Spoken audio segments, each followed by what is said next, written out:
Akkam jirtu nagaan Waaqayyoo isiniif haa baay'atu. Akkuma beekamu torbee darbee barnoota tokko jalqabne irraa mata duree Waaqayyoodhaaf ergaa dhaquu jedhuun dubbii Waaqayyoo ilaalaa turre. Har'a immoo jaalala Waaqayyoo yoo ta'e Waaqayyoof ergaa dhaquu diduu mata duree jedhuun macaafa qulqulluu irraa dubbii Waaqayyoo baranna. Torbee waa'ee Waaqayyoof ergaa dhaquu ilaalle har'a immoo waa'ee Waaqayyoodhaaf ergaa dhaquu diduu ilaalla. Waaqayyoof ergaa dhaquu diduudhaan fakkeenya kan nuu ta'u macaafa qulqulluu keessaa raajicha Yoonaas. Yoonaas raajii Waaqayyoodha. Gaafa markabni raafamee ati eenyu, biyyi kee, sabni kee, maqaan kee eenyu isaa deemta gaaf jedhan gaafa ofiisaa ibsu ani Yoonaasin jedhama. Raajii Waaqayyooti. Ani Ibroota. Hojiin kee immoo maali gaaf jedhan? Hojiin koo Waaqayyo gooftaa machaaf ergamuudha. Waaqayyo gooftaa machaaf hojjechuudha. Hojiin isaa Waaqayyoof ergamuudha. Hojiin isaa Waaqayyoof hojjechuudha. Garuu afaaniin kana haa dubbatu malee gocha isaatiin ergaa Waaqayyoof dhaquu yeroo diduu yeroo Waaqayyo jalaa baqatuudhaan Waaqayyoof ergaa dhaquu diduudhaan namni hangafti namni jalqaba fakkeenya nuu ta'u inni guddaan Yoonaas. Waaqayyoon Yoonaasin gara Nanawweetti erge. Naaqot hin jenne dhaqi biyya Nanawwee dhaqi cubbuun Nanawwee fuula kootti ol ba'eera. Nanawweetti lallabii Nanawween yoo qalbiin geeddaranne hin garagarti jedhii labsi jedhin. Egaa kaayyoon lallabuu keenya lallabnee sabni hin garagara yoo ta'e, lallabnee sabni yoo bada yoo ta'e, lallabni keenya sun lallaba sirrii miti. Nuti kan lallabnuuf koo namni qalbii geeddaratee gara Waaqayyootti akka deebi'uuf. Yoonaas garuu lallabee raajee wanti inni raajee sun saba sanarratti akka ta'u barbaada. Waaqayyo immoo jalqabatti sabni gara isaa akka deebi'u. Yoo didee immoo wanti Waaqayyo dubbate sun in raawwata. Kanaaf Yoonaas Waaqayyoof ergamuu didee Nanawwee dhaquu didee Tarshee deemedha. Egaa wanta guddaatu ta'e yaadattu yoo ta'e amma garuu waa tokko dubbachuun barbaada. Bara Yoonaas Waaqayyoodhaaf ergaa dhaquu dideetti cabduun mukaa, qurxummiin, raammoo fi mukti qobboo Waaqayyoodhaaf ergaa dhaquu danda'aniiru. Mee wal maddii qabaa laala. Mukti cabduun Waaqayyoof ergaa dhaqxee Yoonaas garuu Waaqayyoof ergaa dhaquu dide. Qurxummiin Waaqayyoof ergaa dhaqxee Yoonaas garuu Waaqayyoof ergaa dhaquu dide. Raammoon Waaqayyoof ergaa dhaqxee Yoonaas garuu Waaqayyoof ergaa dhaquu dide. Mukti qobboo Waaqayyoof ergaa dhaqee Yoonaas garuu Waaqayyoodhaaf ergaa dhaquu dide. Kun hundinuu wal duuga. Akkamitti jechuu dandeessan? Hin yaadattu yoo ta'e Yoonaasin Waaqayyo jala otoo fiiguu otoo baqatu markaba keessa galee gara Tarshiisoo deemuu raafamni guddaan ta'e booddee gara galaanaatti akkamitti gatan yoo jette muka cabduu fuudhanii hundi isaanii ixaa buufatan, muka buufatan. Mukti sunis immoo mukoota baay'ee keessaa ajaja Waaqayyoo fudhattee mukti cabduun sun Yoonaasitti hin baatine. Kana kan godhe Waaqayyo. Waaqayyo muka maqaa Yoonaasin cabde sana ajajee ture. Mukoota baay'ee kana keessaa rigami ol ba'i jedhee muka cabduu sana ajaje. Yoo barreeffamu baate iyyuu hin hubanna. Kanaaf mukoota namoota bidiruu san keessa jiran hunduma keessa eenyu yakka kana akka raawwate hin beekamu waan ta'eef muka cabduu namoota baay'ee sana fuudhanii hirrigan. Mukoota baay'ee san keessaa mukti inni kan Yoonaas hin ba'edha. Kana kan godhe Waaqayyoodha. Mukti cabduun sun Waaqayyoof ajajamtee Yoonaasitti hin dubbatte. Yoonaas garuu muka cabduudhaa gadi ta'e. Maaliin? Waaqayyoof ergamuu diduudha. Gaafa immoo Yoonaasin qabanii lagatti gad darbatan immoo agartaniittu. Waaqayyo qurxummii tokko hin qopheesse. Qurxummii tokko hin ajaje. Qurxummii qopheesse. Qurxummii ajaje sanaan akkas jedheen Waaqayyoon raajii Yoonaasin liqimse. Liqimsi hamman gaafani tuffisiin jedhutti garaa kee keessa tursiisi. Hin alaaffatin, hin nyaatin, hin caccabsin. Callisi liqimsi. Hamman gaafani tuffisiin jedhutti liqimsi taa'edheeni. Qurxummichis Yoonaasin hin liqimsi. Yoonaasis garaa qurxummii keessa halkan sadiif guyyaa sadi buleen agartu. Qurxummiin otoo Yoonaasin hin ciccirin, otoo Yoonaasin hin caccabsin, otoo hin nyaatin guyyaa sadiif halkan sadiif guyyaa sadi garaa keessatti hin baate. Liqimsennaan abboomame. Baadhonnaan abboomame. Guyyaa sadii booddee immoo garaa qurxummii keessatti Yoonaasiin lubbuu isaa collogdee gaafa Waaqayyo wajjin walii galu amma kana booddee siif nan ergamaa, amma kana booddee siif nan deema gaafi jedhu dhaqii qarqara galaanatti baasee tufennaan liqimsennaan liqimse tufennaan tufe. Qurxummiin maal godhere Waaqayyoof hojjete. Qurxummiin maal godhere Waaqayyoof ergame. Agartuu garuu Yoonaas ergamuu dide, mukti cabduun garuu Waaqayyoof ergamu. Yoonaas Waaqayyo jalaa dide, qurxummiin garuu Waaqayyoof ergame. San booddee iyyuu miti. San booddee immoo raammoon tokko mukti qobboo akka Waaqayyoof ergaman laaluu hin dandeessan. Booddee macaafni qulqulluun keenya gaafa dubbatu deemsa guyyaa sadii guyyaa tokkotti galee hin lallabe. Lallaba Yoonaasin dhaga'anii mootiidhaa amma daa'ima xiqqaatti namaa hamma horiitti guyyaa sadiif hin soomanii jedha fuula Waaqayyootti. Horiin illee marga hin dheenye, daa'imni harma hin hoonne, xixiqqoonni midhaan hin nyaanne, gurguddoonni midhaan hin nyaanne. Ilaali, horiif namni hundinuu fuula Waaqayyootti guyyaa sadiif hin sooman. Iyya hoolotaa, iyya horii, iyya namaa, iyya daa'immanii kana kan dhaga'e Waaqayyo Nanawweetti araarame. Nanawween akkamitti qalbii geeddaratte lallaba Yoonaasin dhaga'anii. Yoonaas silaa gammaduu qaba ture.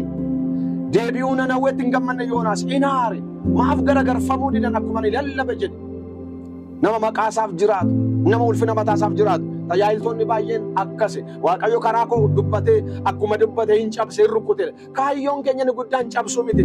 Kaayyoon keenya inni guddaan Waaqayyo karaa keenya dubbatee namoota gara Waaqayyootti deebisuu mo'icha guddaadha. Yoonaasin garuu kanatti hin gammanne. Ammaayyuu hin baranne. Yoonaas kanaaf hin galle. Hin dibame malee Yoonaas hin bilchoofne. Hin dibame malee waa'een ajandaa Waaqayyo Yoonaasiif hin galle. Kanaaf dide. Kanaaf Waaqayyo waa tokko godhe. Aduu guddaa tokko fuudhee itti gadhiise mataan isaas hin gubatedha.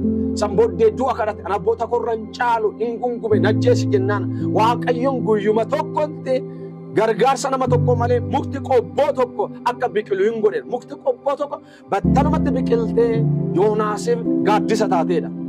Ammas immoo gaaddisa san jala taa'ee itti fufee garaagaruu saba Nanawwee eega ture. Booddee Waaqayyo raammoo xiqqoo tokkotti dubbatee dhaqee muka qobboo kana hiddi summii keetiin hiddi gogsi jedhanii. Raammoon tun ani hin danda'u fiiguu hin danda'u hin jenne hamma humna ishii sagalee Waaqayyoo dhageessee ajaja Waaqayyoo fudhattee deemtee tirattee muka qobboo sana hin hiddite. Mukti qobboo sunis immoo hin goge. Mukti qobboo sun gognaan Yoonaas of jibbe najjeesi jedhe. Maaf aarte? Biqilaatiin dhaamne, biqilaatiin dadhabne, isa guyyaa tokkotti margee guyyaa tokkotti gogeef maaf aarta jennaan waan baay'ee dubbate. Waaqayyo immoo ati muka qobbootti hin dadhabne kanaaf ammas yoo aarte saba bitaa mirga isaan beekne saba uume kanaaf ani hin gadduureen agartu. Waaqayyo amma fee yoo aareyyuu saba isaaf hin gadda. Hin gaabba, hin gadda. Namni gara Waaqayyootti deebi'uu barbaadu hundinuu nama sanaaf harki Waaqayyoo bal'aadha. Kanaaf tajaajiltoonni garaa jabaachuu hin qabnu. Garaa Waaqayyoo garaa namaa gaddu qabaachuu qabna. Egaa as keessatti kan laallu Yoonaas fakkeenya warra Waaqayyoof ergaa dhaquu didanidha. Yoonaas caalaa mukti cabduu Waaqayyoof hojjetteeti. Qurxummiin hojjeteera, raammoon hojjeteera, mukti qobboo hojjeteera. Kanaafuu aniif sinis yoo Waaqayyoof ergamuu didne uumamni hundinuu Waaqayyoof hin hojjetu. Macaafa qulqulluu keessaa kutaa tokko akka dubbisnu nan barbaada. Ermiyaas boqonnaa 2 Ermiyaas raajicha boqonnaa 2 lakkoofsa 20 irratti dubbii Waaqayyoo akkas jedha. Ati gooftummaa koo jalaa baatee hidhaas kutattee ani siif hin hojjedhu erga jettee turteetta jedhan kutaa kanarran deebi'aa sirriitti qalbeeffadhaa. Macaafa Ermiyaas raajichaa boqonnaa 2 lakkoofsa 20 dubbifadhaa akkas jedha. Ati gooftummaa koo jalaa baatee hidhaas kutattee ani siif hin hojjedhu erga jettee turteetta jedhan gartuu. Macaafa Ermiyaas kanarratti Waaqayyoon saba Israa'eliin saba Yihuudaatiin maal jedhaani? Ati gooftummaa koo jalaa baatee hidhaas erga kutattee ani siif hin hojjedhu erga jettee turteetta. Waan sadi sabni Yihuudaan sabni Israa'el kun akka macaafa Ermiyaas irratti ilaalluun gooftummaa Waaqayyoo jalaa ba'an, bulchiinsa Waaqayyoo jalaa ba'an, nun ajajju, nurratti aangoo hin qabnu, akka barbaanne jiraanne jedhanii gooftummaa Waaqaa jalaa ba'an. Gooftummaa Waaqaa jalaa duwwaa miti hidhaas kutataniiru. Bakka barbaadan jiraatu waan barbaadan godhu. Hidhaa kutachuun isaanii san duwwaa moo maal allarree ani siif hin hojjedhu erga jettee ati turteettadhaan. Egaa akka amma kutaa kanarraa dubbisnutti dhaloonni akkasii jirtu laata? Warri gooftummaa Waaqayyoo jalaa baatan warri hidhaa waaqayyoo ofirratti kuttan ciccirtanii ofirratti kuttan warri hidhaa waaqayyoo sinirra hin jirre warri bulchisni waaqayyoo sinirra hin jirre warri waaqayyoof hin hojjennu jettanii warri bubbulta warra akkasii har'a waamicha sinii godha gara gooftummaa waaqayyootti deebi'a. Hidhaa waaqayyoo ofirratti hin kutina. Hidhaa waaqayyoo keessa jiraachuun gaariidha. Gooftummaa waaqayyoo jala jiraachuun gaariidha. Waaqayyoof hin hojjedhu jettanii warri waaqayyootti dudda kennitan warri waaqayyoof ergamuu diddan qabeenya duuka kan baddan jireenya duuka kan baddan har'a sin waamaa gara waaqayyootti deebi'a. Gooftummaa isaa jalatti deebi'a. Hidhaa waaqayyoo keessatti deebi'a. Waaqayyoof hojjedha. Waaqayyoof ergama. Akka Isaayyaas ani jira ana ergi jechuu kan dandeessan waaqayyo gooftaan isin haa gargaaru. Ermiyaas boqonnaan 48 lakkoofsi 10 irratti macaafni qulqulluun akkas jedha. Billaadhaan rukutanii ajjeesuu yoo ta'e namni isa waaqayyo abboome kana garaa hirruudhaan hojjetu abaaramaadha. Ilaalamee maal jedha? Billaadhaan rukutanii ajjeesuu yoo ta'e namni isa waaqayyo abboome kana garaa hirruudhaan hojjetu abaaramaadha. Egaa akka kutaan kana dubbisutti waaqayyo billaadhaan rukutii ajjeesi hin jedhu. Keessumattuu kakuun haaraa keessatti billaadhaan rukutii ajjeesi miti namaayyuu arrabsi hin jedhu. Hamaadhaan immoo hin jira. Haa ta'uyyuu malee akka Ermiyaas dubbatutti billaadhaan rukutanii ajjeesu yoo ta'e namni isa waaqayyo abboome kana garaa hirruudhaan hojjetu namichi sun abaaramaadha. Kottaa garaa hirruudhaan waan waaqayyoon sin abboome kana garaa hirruudhaan hin hojjetina. Garaa hirruudhaan waaqeffachuun, garaa hirruudhaan waaqayyo duuka deemuun, garaa hirruudhaan waaqayyoof ergamuun bu'aan qabu, abaarsa qaba. Maal jedhate waaqayyoon billaadhaan rukutanii ajjeesuu yoo ta'e namni isa waaqayyo abboome kana garaa hirruudhaan hojjetu namichi sun abaaramaadha. Kottaa jara keenya waaqayyoof ergamne waaqayyoof hojjennee eebbaan marrachuu keenya wayyaa. Eebbifamuu keenya wayyaa. Waaqayyoof ergaa dhaquu dinnee waaqayyooti dudda kennuu duwwaa miti. Garaa hirruudhaan waan waaqayyoon abboome gochuudhaan abaarsa ofitti fidina. Garaa hirruudhaan waaqayyoo kan deemina. Garaa hirruudhaan waaqayyoof hin hojjetina. Ofirraa bu'aa gammadaa waaqayyoof hojjedha. Akkas taanan mataa taatu malee eegeen taatan. Akkas taanan irra aantu malee jala naantan. Akkas taanan hin liqeessitu malee hin liqeeffattan. Kana macaafa qulqulluutu dubbata. Egaa waa'ee waaqayyoodhaaf ergaa dhaquu diduu laalaa jirra. Qabxii tokko kaasnee akka gara xumuraatti finnu nan barbaada. Waaqayyoof ergaa dhaquu diduun balaa qaba. Waaqayyoodhaaf ergaa dhaquu diduun balaa qaba. Warri waaqayyoof ergaa dhaquu diddan, warri waaqayyoof hojjechuu diddan, mana keessan irratti balaa waamaa jirtan, mana keessan irratti balaa waamaa jirtan, jireenya keessan irratti balaa affeeraa jirtan, balaa kana waan isinitti finnu ofii keessanii ajajamuu diduudhaan, waaqayyo dhaga'uu diduudhaan, ergaa dhaquu diduudhaan kan ofitti fiddaniidha. Fakkeenyaaf Yoonaasin waaqayyoof ergaa dhaquu didee lafa waaqayyo isa erge didee gara biraatti gaafa fiigu maaltu ta'e? Balaan gurguddaan ta'eera. Balaan sababa Yoonaasin dhufe warra kaaniif iyyuu ooleera. Sababa raafamaan ta'ina, sababa balaan ta'ina biyyi kun sababa keessanii yaa eebbifamamtu malee sababa keessanii hin abaaramin. Waldaan kiristaanaa sababa keessanii ijaaramtu malee sababa keessanii hin diigamin. Sababa diigamsaan ta'ina, sababa kufaatiin ta'ina, sababa gargar ba'uun ta'ina, sababa raafamaan ta'ina. Waaqayyoof ajajamaa, sababa milkaa'insaa, sababa guddinaa ta'a. Yoonaasin sababa raafamaa ta'e. Raafamni guddaan bidiruu sanarratti hin ta'ina. Raafama guddaatu ta'e. Raafamni guddaan kun sababa Yoonaasiif dhufe. Yaadattu miti? Baay'ee raafamanii hundi isaanii waaqayyoon hin kadhatu, inni immoo hin ciisa turedha. Waaqayyoof ajajamuu didee warri waaqa sirrii hin qabne, warri waaqa dhaga'u hin qabne hin kadhatu. Waaqa sirrii kan qabu, waaqa dhaga'u kan qabu, raajii kan ta'e Yoonaasin garuu hin ciisadha. Yoonaasin hin ciisa. Raajiin hin ciisa. Bara raajii waaqa kadhachuu dhiisee ciise. Bara raajonni, bara luboonni waaqayyoof abboomuu mudinan biyyatti raafama guddaan dhufa. Yaadatu taanan raafamni sun dhaabbachuu dinnaan waan daldalaaf qabatanii ture san hundumaa doonii keessaa fuudhanii galaanatti gadi ta'an gatan turan. Waan gurguramu hedduu gatan, waan baay'ee gatan, kan nyaatamu, kan uffatamu, kan gurguramu fuudhanii hin gatan. Kun kisaaraa qabeenyatu dhufe. Kisaaraan qabeenyaa akka biyyaatti, akka waldaatti, akka nama dhuunfaatti dhufe. Sababanni kanaa eenyu yoo jenne waaqayyoof ergamuu diduu Yoonaas. Booddee immoo maaltu ta'e yoo jette liqinfamuu dhufe. Arrabaayeen keenya liqinfamneerra. Nagaan keenya liqinfameera, dimanni keenya liqinfameera, manni keenya liqinfameera, qabamneerra, marfamneerra. Kana kan ta'e maal yoo jettan nutu Waaqayyoof ergaa dhaquu dide. Waaqayyoof ergaa dhaquu didne. Garaa hirruudhaan Waaqayyo duuka deemne. Kun immoo balaa nutti fide. Sinan gorsa akka luba Waaqayyootti sinan gorsa. Waaqayyoodhaaf ergaa dhaquu hin didinaa. Gara Waaqayyootti deebi'aa. Gooftummaa isaa jalatti deebi'aa. Sanduwaayyuu miti. Sanduwaayyuu miti. Waaqayyoof ergamuu diduun akkuma balaa qabu. Waaqayyoof ergamuun immoo bu'aa qaba. Waaqayyoof ergamuu diduun balaa qaba. Waaqayyoodhaaf ergamuun immoo bu'aa qaba.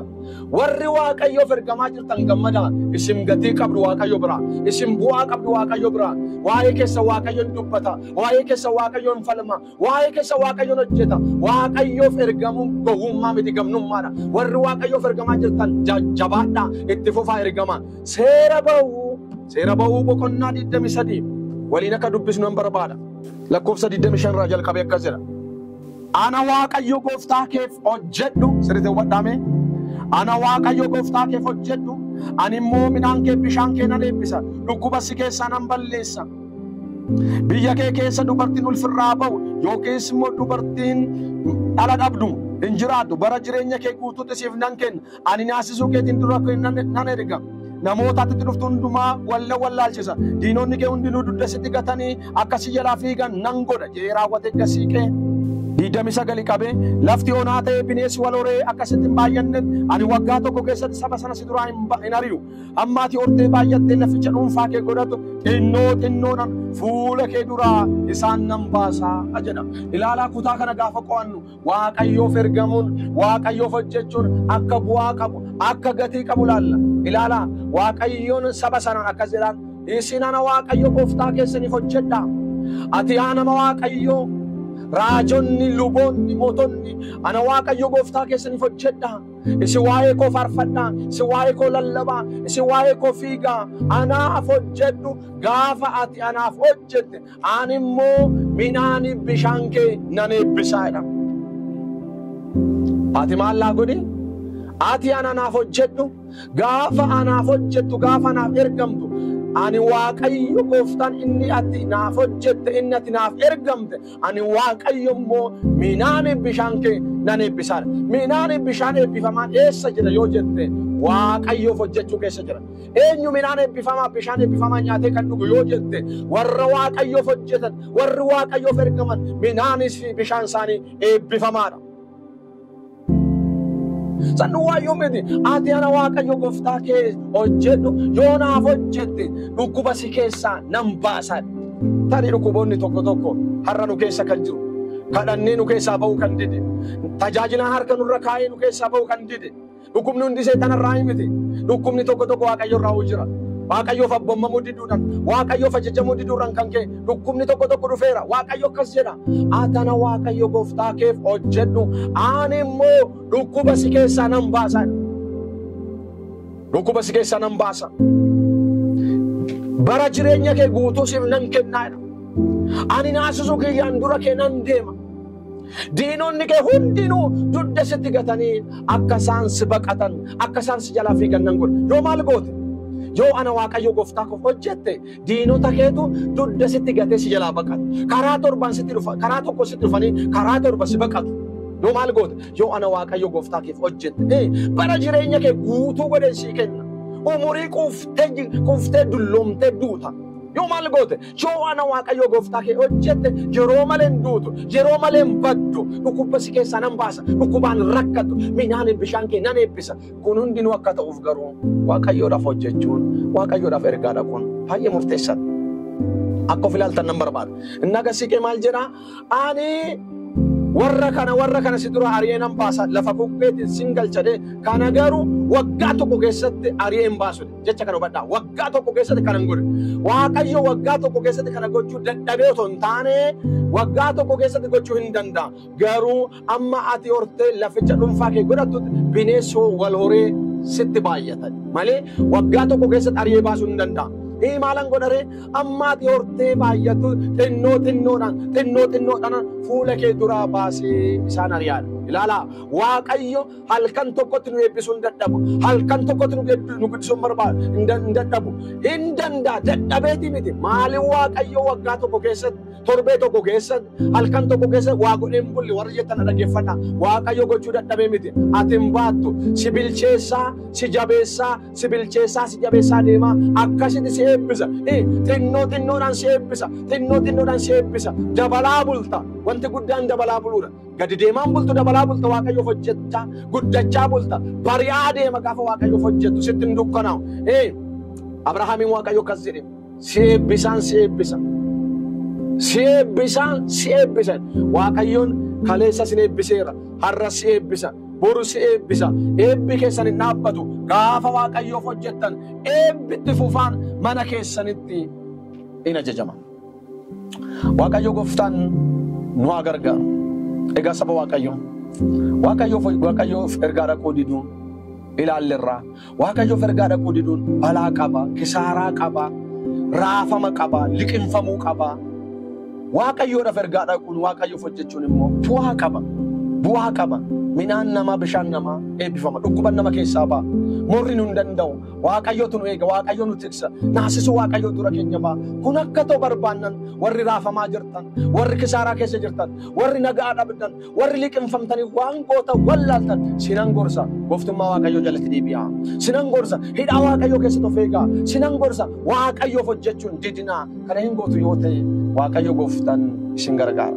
si waaqayyoof hojjedhaa waaqayyo immoo isiniif hojjeta si waaqayyoof dhaabbadhaa waaqayyo immoo isiniif dhaabbata dubbii dhageenya kanaan akka jiraannu waaqayyo gooftaan nu haa gargaaru dubbii kanaan dhaga'anii jireenya isaanii ilaalanii namoonni gara waaqayyootti akka deebi'aniif warri kana dhageessan hundinuu nama baay'ee bira akka ga'uuf yuutuubii waldaa fiichee salaalee kana sabiskiraayib gochuuf sheer gochuu hin dagatinaa kana sinan affeera waaqayyo gooftaan sinaa eebbisu mee kadhanna waaqayyoon yaa waaqayyo abbaa keenya waan nu gargaarteef waan nuti dubbatteef maqaan kee ulfaatu gooftaa koo waaqa koo galanni ulfinni siif haa ta'u irraa yeroo hunduma fudhu sagalee dhageenya kanaan akka jiraannu gargaar aanaas na gargaar maqaa gooftaa keenya maqaa Yesuus Kiristoos hin jedhii ameen eebbifamaa.